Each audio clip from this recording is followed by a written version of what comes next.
पांडुरंगाचे नामदेवराय यांच्यावरील प्रेम किती होते. आपल्याला माहिती आहे की लहानपणीच नैवेद्य खा म्हणून हट्ट करणारे नामदेवराय आणि त्यांच्या हट्टापोटी नैवेद्य हा ग्रहण करावा लागला. असाच एक प्रसंग आहे की जेव्हा संत ज्ञानेश्वर महाराज तीर्थयात्रेला जाण्यासाठी भगवंताकडे आले आणि म्हणाले, नामदेवरायांना मला माझ्यासोबत घेऊन जायचं आहे, तू त्यांना माझ्यासोबत येण्यास सांग. परंतु हे ऐकून देव म्हणाले, ज्ञानेश्वर महाराज तुम्हाला नाही म्हणता येणार नाही, परंतु काय करावं, नामदेवाशिवाय मला एक घडीसुद्धा युगासारखी जाते, मला त्याच्याशिवाय गमत नाही. मी साक्षात परमतत्व असलेला भगवंत आहे, परंतु नामा माझ्यासाठी अत्यंत महत्त्वाचा आहे. पण तुम्हाला नाही म्हणता येत नाही, तुम्ही त्याला घेऊन जा.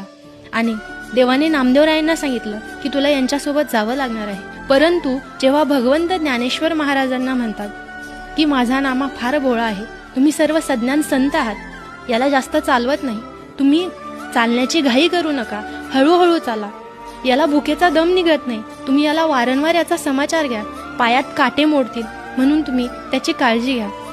आणि हे सर्व बोलत असताना भगवंताच्या डोळ्यातून अश्रू वाहत होते. याचंच वर्णन संत जनाबाई असं करतात, जनी म्हणे ऐसा बोलिला घननी, नेत्रीहुनी जळ वाहत असे.